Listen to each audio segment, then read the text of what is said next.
La guerre en Ukraine et les choix qui ont été faits par la Russie, gravissimes et irresponsables, et je le dis bien, c'est la conséquence directe des choix de la Russie et de la guerre, font que des pays comme l'Égypte, mais plusieurs autres, au Machrek, au Maghreb, en Afrique, au Proche et Moyen-Orient, ont aujourd'hui des difficultés à s'approvisionner en blé, plus largement en céréales. Un pays comme l'Égypte dépend à 80% de ses importations de la région ukrainienne et russe. Et donc à court terme, il y aura des difficultés dans ces pays, mais surtout la guerre en Ukraine rend impossible pour le moment, par le choix fait par la Russie, de semer comme il se devrait, et donc est en train de nous créer une situation qui sera encore plus grave dans 12 à 18 mois. Cette situation va créer une crise alimentaire, des situations humanitaires gravissimes dans plusieurs pays, et à coup sûr des conséquences politiques massives dans plusieurs des pays que j'évoquais. Face à cela, nous ne pouvons rester impuissants, je veux ici vous alerter, et donc il nous faut réagir. Réagir par les actions que nous conduisons, et donc dans les échanges que j'ai avec le président Poutine, durant lesquels, comme vous le savez,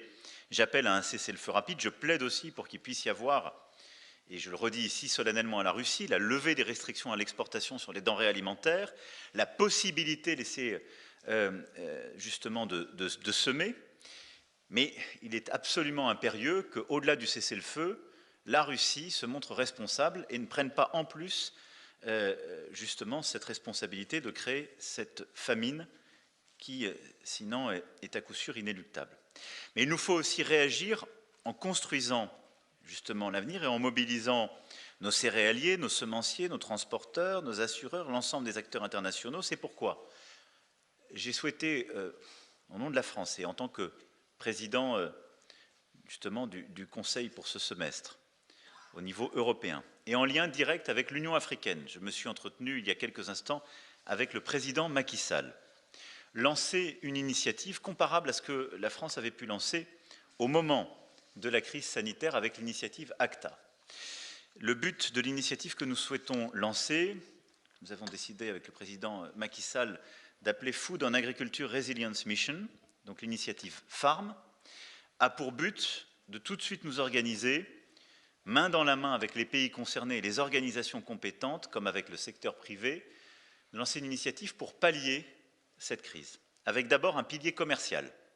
pour apaiser les tensions sur les marchés agricoles, élaborer un plan d'urgence de libération des stocks en cas de crise, pour éviter toute situation de pénurie et modérer les hausses de prix. Plusieurs pays sont en train de continuer à constituer des stocks. Il est indispensable, de manière concertée, de libérer ces stocks au plus vite. D'obtenir aussi un engagement multilatéral à ne pas imposer de restrictions à l'export des matières premières agricoles.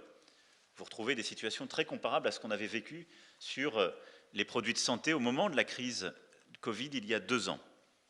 Et mettre en place un suivi transparent des obstacles au commerce des produits agricoles et des prix sur les marchés, en s'appuyant sur le système d'information sur les marchés agricoles mis en place lors de la présidence française du G20.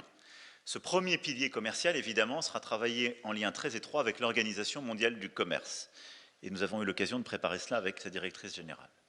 Un deuxième pilier de solidarité a vocation pour nous à préparer aux premiers effets de la guerre dès cet été,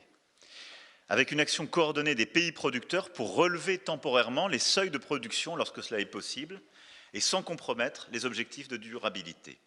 et de mettre en place un mécanisme d'allocation des volumes pour garantir un accès de tous, en particulier les plus vulnérables, en quantité suffisante et à prix raisonnable. C'est un mécanisme qui, là aussi, s'inspire très concrètement de l'initiative ACTA que nous avions lancée en réponse au Covid-19. Ce qui veut dire, très concrètement, pour nous, Européens, assumer de produire davantage en respectant nos normes, en respectant nos règles, en étant très vigilants sur les sujets climatiques et de biodiversité, mais en rehaussant les objectifs de production qui sont les nôtres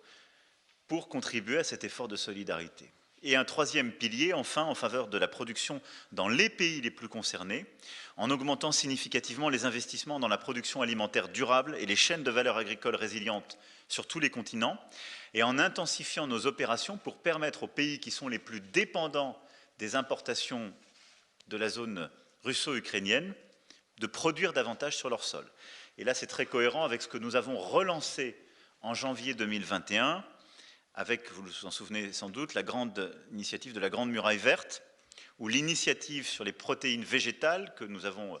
accélérée sous présidence française, initiatives qui ont vocation à lancer des opérations de déforestation, de développement agricole dans les pays justement allant du golfe de Guinée jusqu'à la Corne de l'Afrique, et de manière très concrète en leur permettant de produire davantage sur leur sol. Voilà l'initiative que je souhaitais ici vous présenter. Je l'ai exposée en G7 pour engager les collègues autour de la table, qui sont tous des grands pays producteurs, et je pense que nous devons être exemplaires en termes justement de capacité à produire, là aussi, davantage. Je le ferai tout à l'heure